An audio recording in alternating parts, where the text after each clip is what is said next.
Welcome to Northern Lights, I'm Dwain, and today I'm going to go for my predictions for Yair Rodriguez versus Brian Ortega.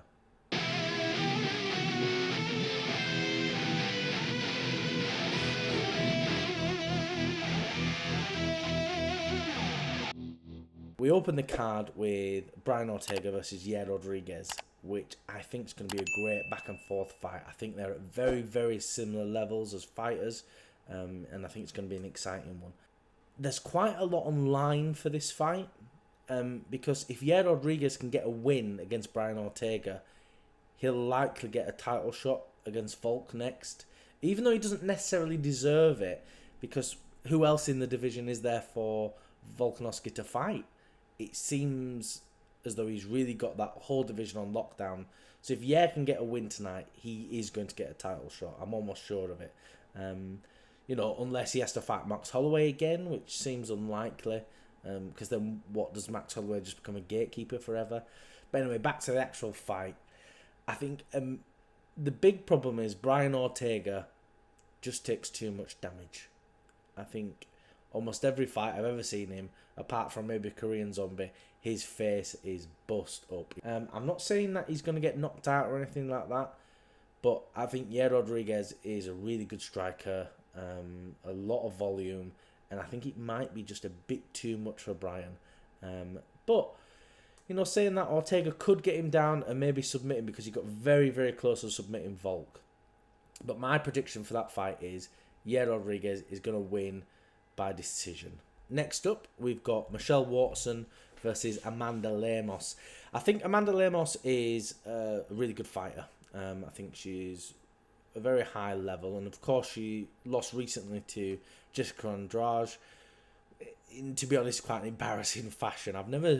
Don't think I've ever seen a standard submission like that before, and it is what it is. But she is a good fighter, and I think going up against someone like Michelle Watson, I think she's going to beat Michelle quite handedly.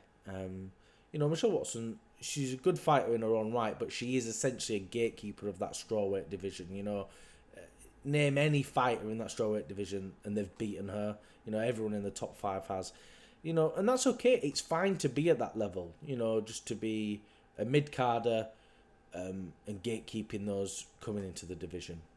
But yeah, I think Amanda Lemos is probably going to get a decision or maybe a knockout, though we don't often get knockouts in ladies' fights, but I think it's going to be a good fight nonetheless.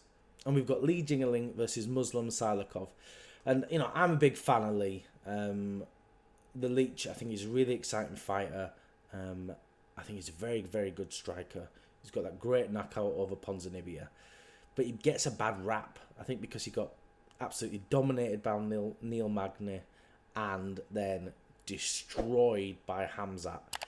But again, when you're fighting these people at this level, that's going to happen sometimes. And, it is a shame that he's got that bad rap. And I think it's going to actually be a good back and forth fight. I think it's going to be a really good stand-up striking match because neither of them are really grapplers. And as much as I am a fan of Lee, I think Muslim is probably too high a level for him. I think he's probably going to outstrike him and outwork him, and he may get a knockout. And so I think, I'm going to go Muslim knockout. And I think it's a shame. I really don't want to say that, but, it might happen.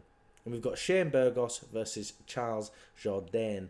Again, I think it's going to be another exciting fight. I think there's a lot going on this card. A lot of stand-up fighters are really going to put a good show on.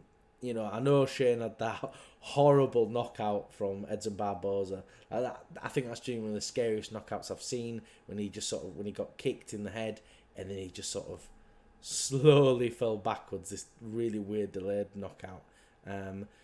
And obviously Charles Jourdain's a great fighter. Great stand-up and great ground game. And I think that ground game is probably what's going to get him the win. I think if he's smart, he'll hold down Shane Burgos and, for as much as possible, and then try and go for a finish, a submission at least. So yeah, that's what my prediction is going to be. I think Charles Jourdain is going to get a submission in the later rounds. So we've got Lauren Murphy versus Misha Tate. That was supposed to happen a couple of weeks ago at UFC 276. It got cancelled because Misha Tate came down with COVID. And I wonder if that's going to sort of play into this fight a little bit. Is she going to be fully recovered? Being ill for a week or so, that's going to really take a big chunk out of your training camp. And then, you know, are you at the level you need to be? Is your fitness at the right level you need to be? Because Lauren Murphy's not a joke. She's a very, very skilled fighter. Of course, she lost to Valentina Shevchenko. She got dominated by Valentina, to be fair. But who doesn't? She's at completely her own level. But again, that can really play into it. If Lauren Murphy's coming off a loss, a dominant loss like that, and when you're desperate for a win, you get sloppy and you put yourself in dangerous positions. And I think she's probably going to get caught by Misha Tate. And I think Misha Tate's probably going to end it by knockout. And overall, I'm actually really looking forward to this fight night. I think there is a lot of fights where every fighter is at a similar level, and I really, really enjoy fights like that where I'm not 100% sure which way it's going to go. But I think that's all we've got time for. If you can like, comment, subscribe, it really does help us out.